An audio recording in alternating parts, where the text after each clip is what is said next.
Barangays, the smallest political unit in the Philippines, with 42,000 plus of them. They provide basic services that fits in their community, from health centers to covered courts. However, not all barangays contain people, as few of them have enumerated by the last census with zero, mainly due to the tragedies that happened before. If that was the case, how would the Sukod Bahay gang enter with no people welcoming? Oops, I have to stop there before I would be judged for favoring a certain TV network at the expense of others. But anyway, the main issue of the video is there a minimum population limit for a barangay to govern alone? The answer? Legally, yes. Legally speaking, yes. The Local Government Code of 1991, authored by the late Senator Nene Pimentel, stipulates that the barangay would stand alone if they hold at least 5,000 inhabitants for a highly urbanized city or HUC, and 2,000 for others, if the electorate consented in an implementing plebiscite. For this video, however, we will focus on the HUCs. Using a somewhat apt computer terminology, the local government units, LGUs, is the portable drive, while the barangays are the files. The files are usually classified into folders of zones and divisions. And no, we're not talking about legislative ones, as that will be discussed for another time. Of the 33 HUCs in the country scanned, so to speak, 5 of them passed the minimum population criteria. I don't want to delve further with the rest of the 28, but I would trim it down simply to just the top 10 and how they will be resolved. Before we reveal them, please don't forget to press that like button, share, subscribe, and smash that bell icon to get a head start of our future content. Now, let's begin. Number 10. Beretta Princesa. The city in the forest and Palawan's provincial capital contains 66 barangays. 51 of them are below the threshold. With no defined geographical and/or administrative districts within, a population of 255,000 would have a maximum of 51 barangays. For the planners, the proposed merging shouldn't mind mingling the urban and rural parts as long as the minimum of 5,000 people must be met. Number 9. Cagayan de Oro. The city of Golden Friendship may have 80 barangays, but 54 of them are short of the requirement. While both the number-based population and named non-population districts have equal numbers with 40 each, all population barangays are the most fractured. In other words, they're below the 5,000 inhabitant quota. Overall, I think CDO should have about 30 barangays. Number 8. Butuan.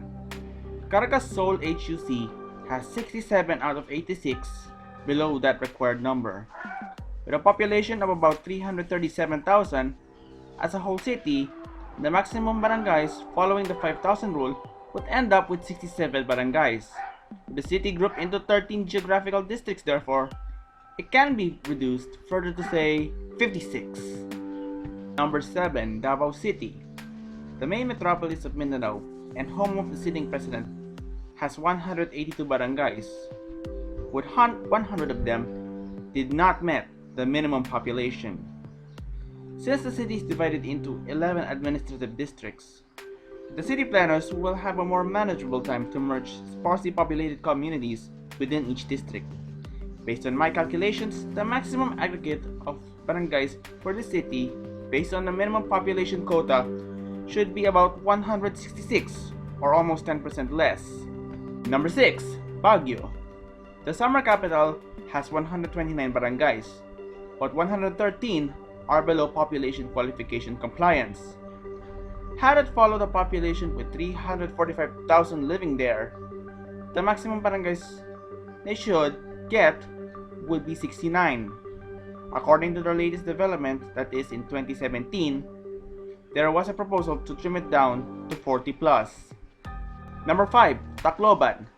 The sole HUC of Eastern Visayas that resides about 242,000 people is divided into 138 barangays, but 126 of them are below the prescribed number.